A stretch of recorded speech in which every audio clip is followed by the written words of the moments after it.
Assalamualaikum warahmatullahi wabarakatuh. Perkenalkan, nama saya Rohman Wahdan dengan NIM 24079123. Saya di sini ingin menyampaikan orasi dengan tujuan ingin mengerjakan tugas case method pada mata kuliah Pendidikan Kewarganegaraan. Baik, di sini saya ingin menyampaikan orasi tentang penyebaran hoax dan disinformasi dalam demokrasi Pancasila, yang dimana tantangan dan solusi untuk keutuhan bangsa.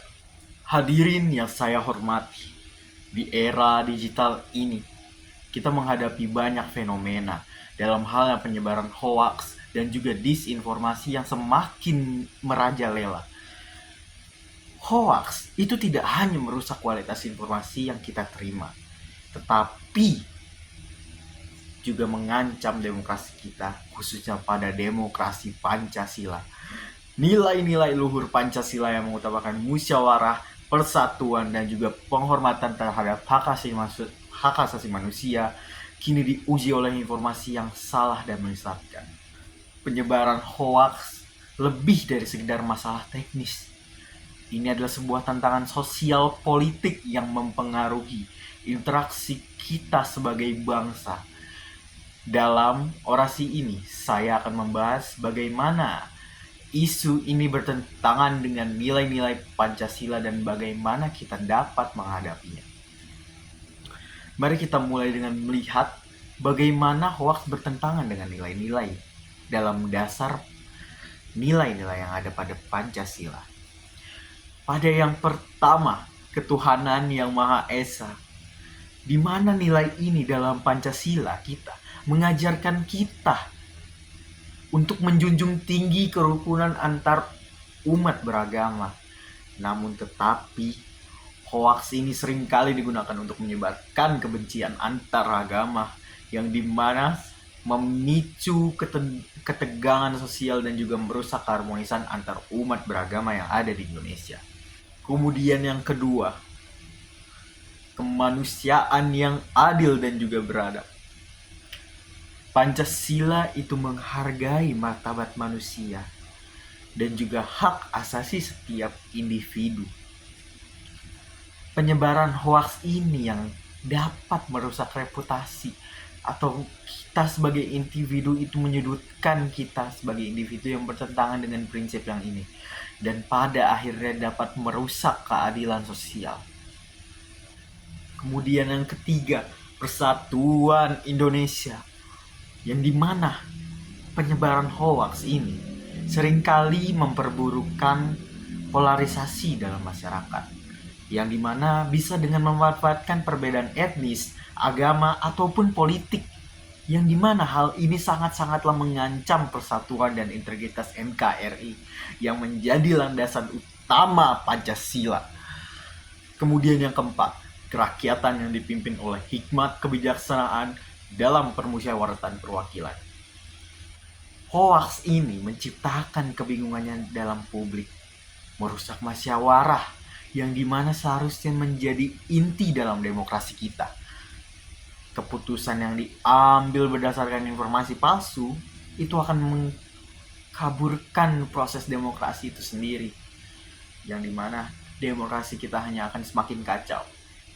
Kemudian sila yang kelima, keadilan sosial bagi seluruh rakyat Indonesia. Penyebaran hoaks ini sangatlah merugikan kelompok yang rentan, yang dimana tidak memiliki akses untuk memverifikasi informasi, dan juga ketidakadilan informasi ini dapat memperburuk ketimpangan sosial dan juga merugikan masyarakat. Dari dampak negatif ini, kita tahu di mana ini menunjukkan bahwa kita perlu mencari solusi konkret agar Pancasila itu tetap terjaga. Dan saya mempunyai beberapa langkah yang bisa dapat kita ambil. Yang pertama adalah peningkatan literasi digital. Pemerintah dan juga lembaga pendidikan itu perlu bekerja sama, di mana untuk meningkatkan dan juga meningkatkan kemampuan masyarakat dalam memverifikasi informasi, mengenali hoaks, dan juga menggunakan sosial media dengan bijak. Kemudian yang kedua, yaitu penegakan hukum yang tegas, di mana pemerintah itu harus menindak tegas penyebar hoaks sambil tetap menjaga kebebasan berekspresi, undang-undang informasi, dan juga transaksi elektronik, di mana itu harus dijalankan secara adil, di mana untuk memastikan pelaku itu dapat dipertanggungjawabkan. Kemudian yang ketiga, yaitu peran aktif dalam media massa.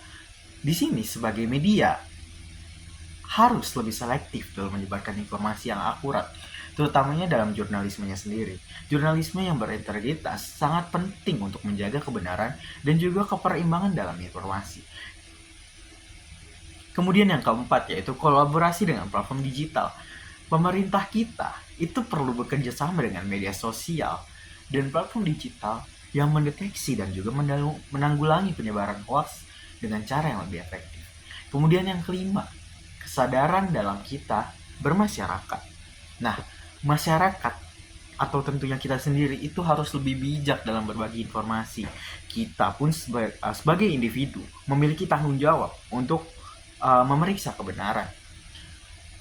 Nah, kebenarannya dalam informasi sebelum membagikannya dan juga menjaga kedamaian dan juga menjaga keutuhan bangsa.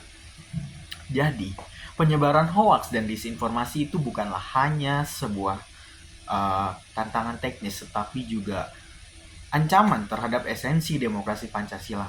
Oleh karena itu, sudah saatnya kita semua sebagai pemerintah, media, dan juga masyarakat itu berkolaborasi untuk menjaganya keutuhan demokrasi kita.